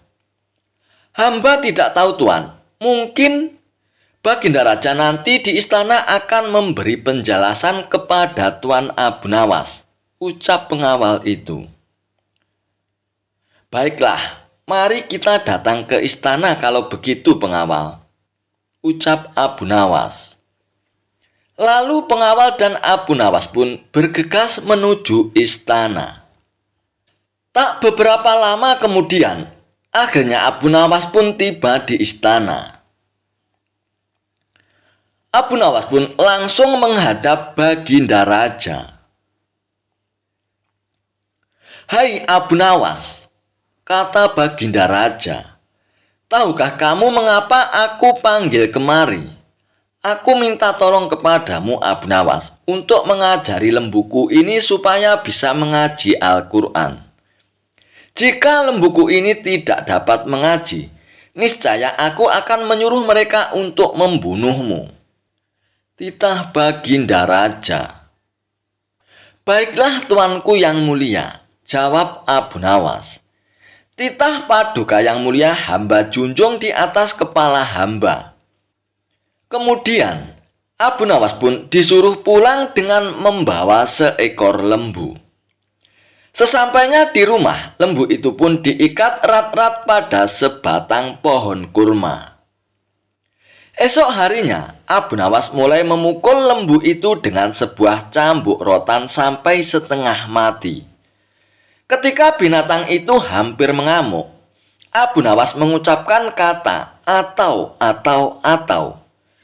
Perkataan itulah yang diajarkan Abu Nawas kepada lembu itu sambil tetap mengayunkan cambukannya terhadap lembu tersebut. Pekerjaan itu ia lakukan setiap hari pagi sampai tengah hari dan dari zuhur sampai maghrib selama beberapa hari. Sehingga tidak terfikirkan untuk menghadap Baginda Raja ke istana. Setengah bulan kemudian, Baginda Raja pun menyuruh seorang pengawal untuk melihat ke rumah Abu Nawas. Apakah Abu Nawas mampu mengajari lembu itu untuk mengaji? Namun, apa yang disaksikan oleh pengawal itu di rumah Abu Nawas tiada lain adalah cambukan yang dilancarkan oleh Abu Nawas ke badan lembu itu sambil berkata, atau, sampai binatang itu kesakitan setengah mati. Melihat kejadian itu, maka pengawal itu pun melaporkan hal itu kepada Baginda Raja. "Mohon ampun Baginda Raja," kata pengawal itu sesampainya di istana. "Hamba melihat Abu Nawas sedang mengajar lembu itu di belakang rumah dengan sebuah cambuk rotan yang besar. Jika tali pengikatnya tidak kuat, pastilah lembu itu lepas dan mengamuk Paduka. Yang diajarkan tidak lain hanyalah 3 patah kata, yaitu atau. Mendengar penjelasan pengawal itu, Baginda Raja pun terheran-heran. Setelah berpikir sejenak, Baginda Raja pun bertitah, "Hai pengawal, panggil kemari Abu Nawas sekarang juga. Aku mau tahu apakah lembu itu sudah bisa mengaji atau belum." Tidak lama kemudian, Abu Nawas pun sampai di istana. "Hai Abu Nawas, sudahkah engkau mengajari lembuku itu dan apakah lembu itu sudah bisa mengaji Al-Quran?" tanya Baginda Raja. "Sudah bisa sedikit-sedikit ya tuanku," jawab Abu Nawas. "Tadi aku suruh seorang pengawal untuk melihat ke rumahmu. Katanya engkau mengajari lembu itu 3 kalimat, atau. Aku mau tahu apa arti perkataan itu Abu Nawas?" tanya Baginda Raja. "Ampun beribu ampun Paduka," kata Abu Nawas. "Arti atau itu adalah, jika bukan lembu itu yang mati, atau hamba, atau tuanku, atau tidak ada salah seorang yang mati, hamba tidak akan puas. Sebab sampai habis umurnya sekalipun, binatang itu tidak akan bisa mengaji Al-Quran. Itu sebabnya binatang itu hamba cambuk agar mati. Dengan demikian, hamba senang karena pekerjaan hamba dapat selesai Paduka. Atau hamba yang mati atau Paduka yang mati, atau salah satu barulah habis perkara lembu tersebut Paduka," ucap Abu Nawas. Mendengar penjelasan Abu Nawas, Baginda Raja pun terperanjat dari tempat duduknya. Ia pun tidak dapat berkata sepatah kata pun. Setelah merenung sejenak, Baginda Raja pun berkata, "Kalau begitu, lembu itu boleh kamu ambil atau kamu jual, atau kamu sembelih dan kamu masak, Abu Nawas." "Terima kasih banyak Paduka yang mulia," ucap Abu Nawas. Lalu ia pun mohon diri pulang ke rumahnya dengan langkah ringan dan hati yang senang. Suatu hari, Abu Nawas merasa sedih karena kehilangan burung yang amat disayanginya. Tidak ingin kesedihannya berlarut-larut, ia pun berinisiatif membeli burung yang baru. Maka pergilah Abu Nawas ke pusat kota untuk membeli burung. Setibanya di pasar, Abu Nawas pun langsung mendatangi salah satu toko yang menjual beraneka macam burung. "Anda mencari burung jenis apa, Tuan?" tanya penjual burung kepada Abu Nawas. "Aku mau lihat-lihat dulu, Tuan. Nanti kalau sekiranya ada yang cocok, baru nanti aku beli," jawab Abu Nawas. Lalu tanpa sengaja, Abu Nawas pun melihat ada burung yang sangat indah. Bulunya warna-warni dan kemilau. "Burung apa ini, Tuan? Aku baru melihatnya," tanya Abu Nawas. "Oh, ini burung dari India, Tuan. Apakah Tuan berminat?" jawab si penjual burung. "Iya, Tuan, aku tertarik sekali. Tapi apa burung ini bisa berkicau?" tanya Abu Nawas lagi. "Waduh, sayang sekali, Tuan. Burung ini tidak bisa berkicau. Tapi burung ini bisa berbicara seperti manusia, Tuan. Bahkan dia bisa diajak bicara. Dan satu lagi, Tuan, burung ini sangat cerdik," jelas si penjual burung. "Benarkah, Tuan?" tanya Abu Nawas dengan penasaran. Dan untuk membuktikannya, Abu Nawas pun lalu coba mengajaknya bicara. Dan benar saja, burung itu pun bisa diajak bicara layaknya manusia. "Baiklah, Tuan, aku beli burung ini," kata Abu Nawas. Setelah transaksi pembayaran selesai, Abu Nawas pun langsung membawa pulang burung tersebut. Setibanya di rumah, ia pun menaruh burungnya dalam sebuah sangkar yang indah. Lalu ketika saat Abu Nawas sedang asik bercengkrama dengan si burung, tiba-tiba datanglah beberapa pengawal istana ke rumah Abu Nawas. "Tuan Abu Nawas, Anda diperintahkan Baginda Raja untuk menghadap sekarang," kata salah satu pengawal istana. "Oh, baiklah pengawal, aku akan segera ke sana. Kalian pergilah dulu, nanti aku akan menyusulnya," balas Abu Nawas. Singkat cerita, Abu Nawas pun datang ke istana menghadap Baginda Raja. Ternyata Baginda Raja akan mengutus Abu Nawas pergi ke negeri India untuk suatu keperluan. Sepulangnya dari istana, Abu Nawas pun langsung berkemas dan bersiap-siap. Tidak lupa, ia juga berpamitan kepada burungnya yang baru itu. "Hai burungku, aku tahu kau berasal dari India, dan Baginda Raja akan mengutusku ke negerimu. Apa kau punya permintaan? Barangkali kau kangen dengan makanan India. Aku bisa membawakannya untukmu," kata Abu Nawas. "Aku mohon dan aku minta kepadamu, lepaskan aku dari sangkarku ini. Itu permintaanku," jawab si burung. "Kalau itu permintaanmu, aku tidak bisa. Aku tidak mungkin melepaskanmu. Aku membelimu dengan harga yang mahal. Kau sudah menjadi milikku sekarang," ujar Abu Nawas. "Baiklah, kalau kau memang tidak bisa melepaskanku, tapi bila permintaan keduaku ini kau penuhi, aku akan sangat senang," balas si burung. "Apa permintaan keduamu itu?" tanya Abu Nawas. "Aku minta tolong kepadamu jika kau telah sampai ke negeri India. Pergilah ke sebuah hutan di desa sana. Kabarkanlah kepada saudara-saudaraku bahwa saat ini aku berada dalam sangkar di rumahmu. Melalui kabar ini, aku berharap mereka tidak gelisah mencariku. Itulah permintaan keduaku, tutur si burung. Memangnya semua burung yang jenisnya sepertimu bisa mengerti bahasa manusia ya? Tanya Abu Nawas. Iya, mereka yang jenisnya sepertiku pasti bisa mengerti bahasa manusia dan bisa bicara seperti aku, jawab si burung.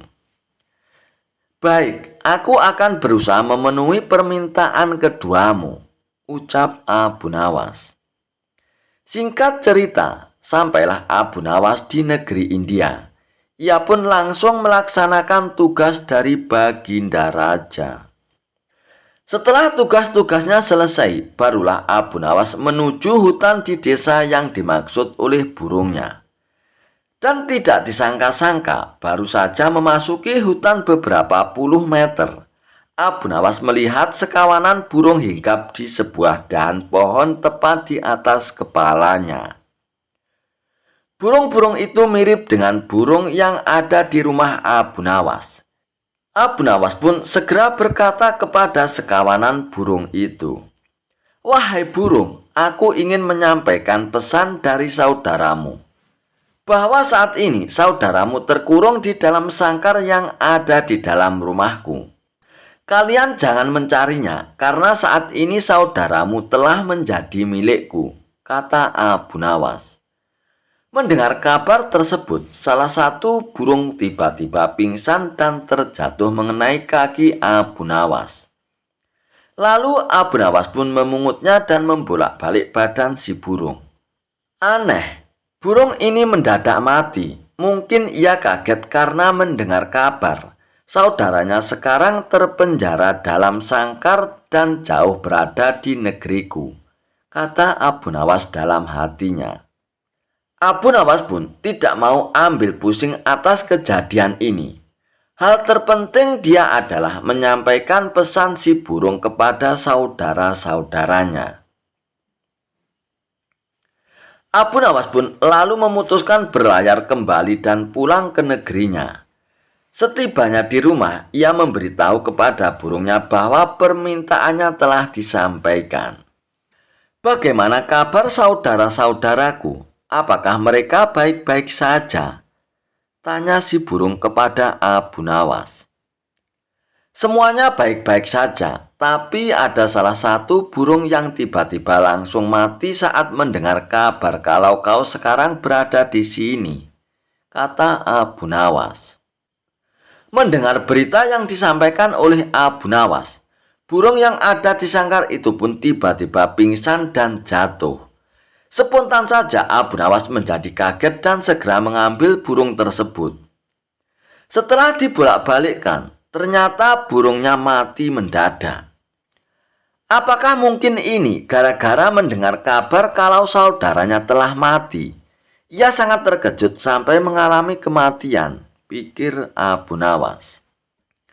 Abu Nawas pun menjadi sedih sekali. Lalu Abu Nawas pun mengambil burung itu, lalu menempatkannya di bibir jendela. Akan tetapi, tiba-tiba burung itu pun segera terbang dan hinggap di salah satu dahan pohon dekat jendela rumah Abu Nawas. Sebelum terbang tinggi, si burung pun berkata kepada Abu Nawas, "Wahai Tuan, ketahuilah apa yang kau anggap kesedihan bisa jadi merupakan kabar baik bagi yang lain. Mungkin Tuan bersedih karena aku lepas dari sangkarmu. Tapi aku akan bahagia karena bisa lepas dari sangkarmu, Tuan." Si burung itu pun lalu terbang tinggi meninggalkan Abu Nawas. Ternyata benar apa yang dikatakan si penjual burung di pasar. Si burung bukan hanya bisa berbicara, tapi juga cerdik. "Aku telah dikelabui oleh burung itu," ucap Abu Nawas dengan rasa kecewa. Kisah Abu Nawas mengerjai seorang tabib palsu. Suatu ketika di kota tempat tinggal Abu Nawas dihebohkan adanya tabib baru yang mengaku sakti. Dia pun sesumbar bisa mengobati penyakit apa saja. Walhasil rumahnya didatangi ratusan pasien. Padahal tabib tersebut hanyalah seorang penipu. Ia menggunakan keahlian sulapnya untuk menipu warga. Hal inilah yang membuat warga makin percaya pada kesaktian palsu sang tabib tersebut. Ada juga pasien yang tidak kunjung sembuh. Namun karena rayuan manis sang tabib palsu tersebut, ia selalu menuruti perkataannya agar kembali berobat. Sampai pada suatu ketika, Abu Nawas pun jatuh sakit yang tidak kunjung sembuh. Dan atas saran sang istri, Abu Nawas pun disuruh berobat ke tabib tersebut. Kala itu Abu Nawas belum tahu kalau tabib tersebut adalah seorang penipu. Ia pun menuruti saja saran sang istri. Namun sudah 3 kali berobat, sakit Abu Nawas pun tidak kunjung sembuh. Padahal sekali berobat bayarannya adalah 100 dinar. Dan Abu Nawas sudah menghabiskan uang 300 dinar tanpa ada sedikit pun tanda-tanda kesembuhan pada dirinya. Akibatnya Abu Nawas pun mulai curiga, jangan-jangan tabib itu seorang penipu. Seiring berjalannya waktu, Abu Nawas pun sudah sehat seperti sedia kala. Lalu terbesit dalam benak Abu Nawas untuk mengerjai tabib palsu tersebut. Aku harus mendapatkan 300 dinarku dulu. Tapi bagaimana caranya ya? Tanya Abu Nawas dalam hatinya. Setelah lama berpikir, akhirnya Abu Nawas pun menemukan ide cemerlang. Keesokan harinya, Abu Nawas pun membuka praktek pengobatan. Dan di depan rumahnya dipasang papan bertuliskan sembuh bayar 100 dinar. Kalau tidak sembuh, uang kembali 1000 dinar. Para pasien rencananya berobat ke tabib palsu mendadak memilih datang ke rumah Abu Nawas. Dan akhirnya rumah Abu Nawas pun penuh sesak oleh para pasien. Entah karena kebetulan atau bagaimana, hampir semua pasien yang diobati oleh Abu Nawas berhasil disembuhkan. Sementara rumah sang tabib palsu tersebut terlihat sangat sepi. Tidak ada seorang pasien pun yang datang ke sana. Hari ini kenapa sepi sekali ya? Tanya sang tabib dalam hatinya. Tidak selang beberapa lama, datanglah asisten tabib palsu tersebut dan mengabarkan berita tentang klinik Abu Nawas. Tuan, Abu Nawas sekarang buka praktek pengobatan, Tuan, kata asisten melaporkannya. Apa? Abu Nawas buka praktek pengobatan? Tanya sang tabib kepada asistennya. Benar, Tuan. Rumah Abu Nawas ramai sekali pasien datang. Itulah kenapa hari ini rumah Tuan sepi pasien. Oh begitu ya. Pantas aku hari ini sepi pasien. Tapi apa memang benar begitu? Tanya sang tabib dengan penasaran. Saya lihat sendiri, Tuan. Tapi anehnya, pasien yang berobat ke Abu Nawas hampir semua sembuh dari penyakitnya, Tuan, jawab sang asisten. Mendengar penuturan asistennya, muncul sifat asli tabib palsu tersebut. Ia pun berencana menipu Abu Nawas.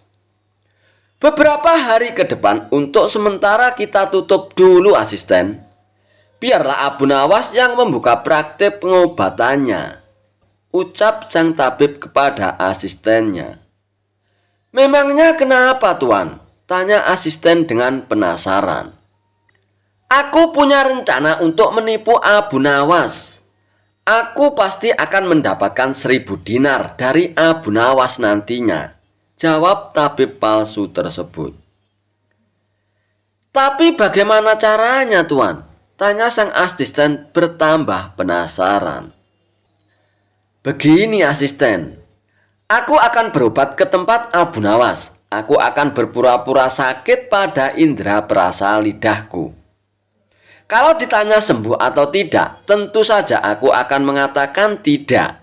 Karena yang tahu sembuh atau tidak kan hanya aku. Ucap tabib palsu tersebut. Dengan begitu, aku akan bisa dapat dengan mudah mendapatkan 1000 dinar dari Abu Nawas, kata sang tabib menjelaskan. Singkat cerita, datanglah tabib palsu itu ke rumah Abu Nawas. Hai Abu Nawas, aku ingin berobat kepadamu Abu Nawas, kata sang tabib. Bukankah engkau seorang tabib? Kenapa malah berobat kemari? Tanya Abu Nawas. Ya, memang benar. Tapi di tempatku tidak ada obatnya Abu Nawas. Makanya aku datang ke sini, jawab sang tabib. Memangnya kamu sakit apa, tabib? Tanya Abu Nawas lagi. Begini Abu Nawas, entah kenapa lidahku mati rasa. Aku tidak bisa merasakan apa-apa Abu Nawas, kata sang tabib berpura-pura mengeluh. Akan tetapi, Abu Nawas menangkap firasat kurang baik. Ia yakin kalau tabib palsu itu hendak menipunya. Aku tidak akan tertipu untuk yang kedua kalinya. Justru kedatanganmu sudah aku tunggu-tunggu, tabib, ucap Abu Nawas dalam hatinya. Lalu Abu Nawas pun menyuruh sang tabib untuk menunggu di ruang pengobatan. Abu Nawas pun pergi ke belakang dan segera memeras buah jeruk yang sangat asam dan menuangkannya ke dalam gelas. Lalu gelas tersebut diberikan kepada sang tabib. Wahai tabib, ini obatnya sudah jadi. Minumlah sekarang, ucap Abu Nawas.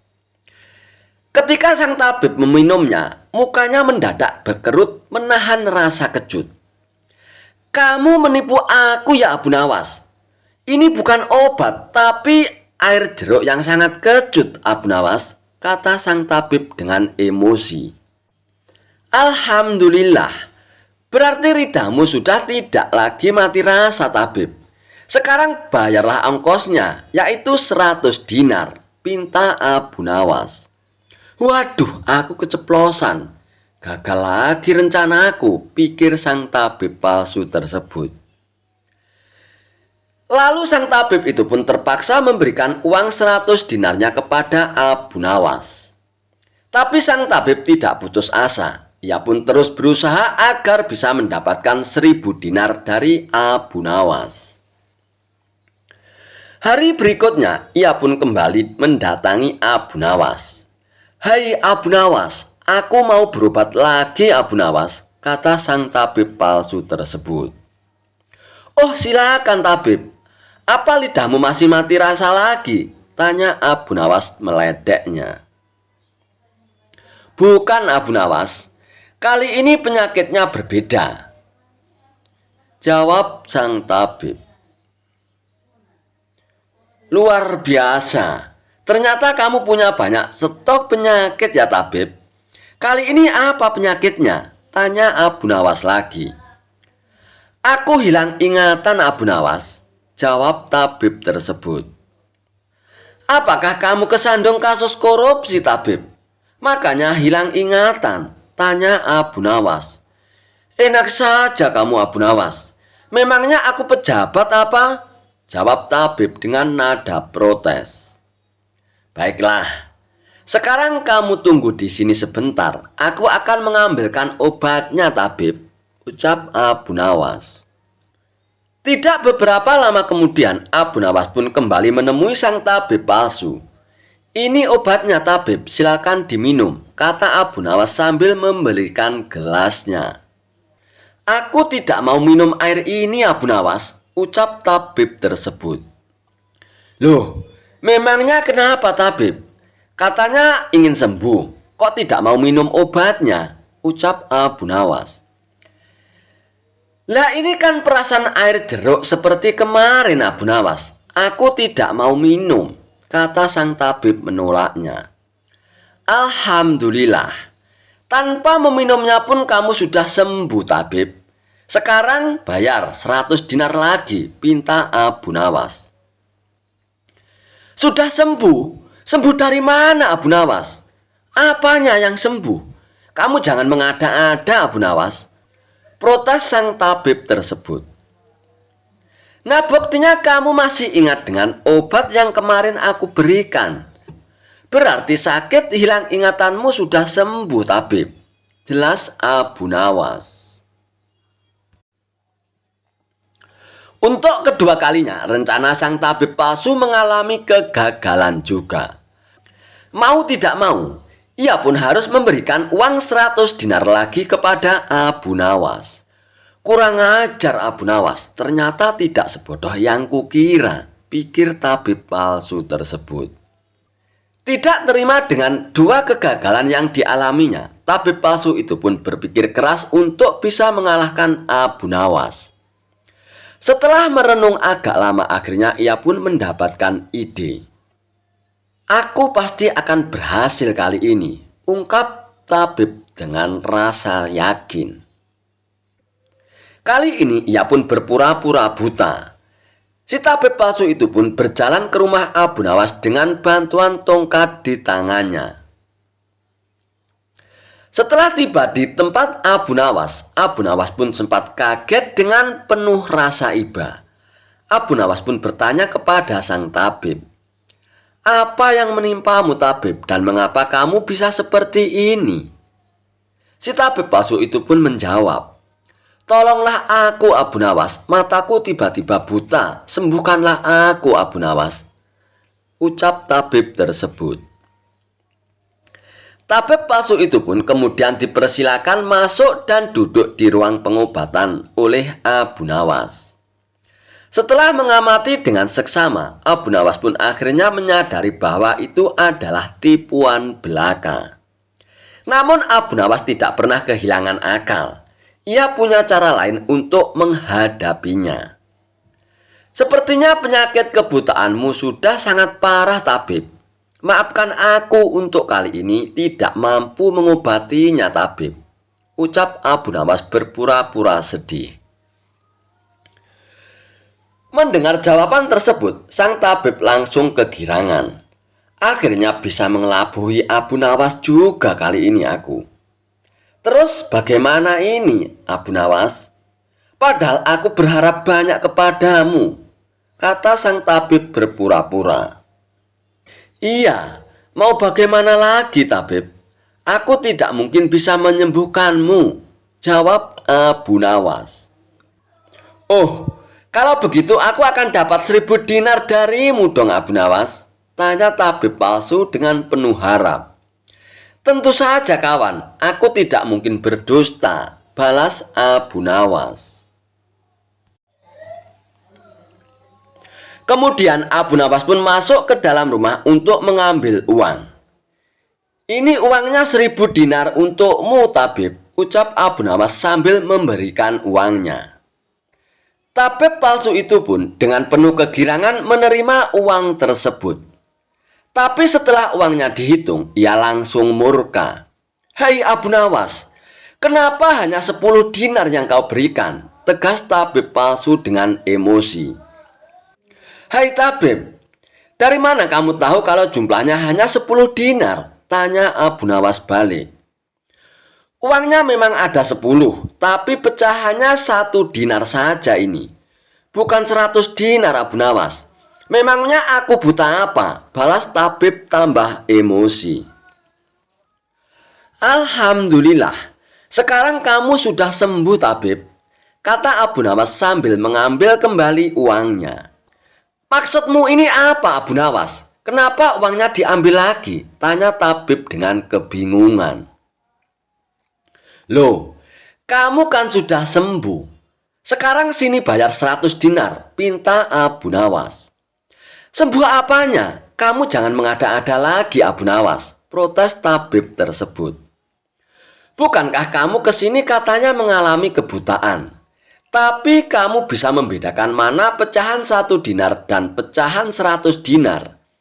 Berarti matamu tidak buta lagi dan kamu sekarang bisa melihat, tabib, jelas Abu Nawas. Tabib palsu itu pun tidak bisa berkata apa-apa lagi. Ia pun terpaksa memberikan uang 100 dinar lagi kepada Abu Nawas. Dan ia pun akhirnya pergi dengan perasaan kecewa. Aku kapok berurusan dengan Abu Nawas, ucap si tabib palsu tersebut sambil ngeloyo. Kisah Abu Nawas memenangkan sayembara menghitung bintang. Dikisahkan, pada suatu pagi, Baginda Raja Harun Ar-Rasyid sedang galau.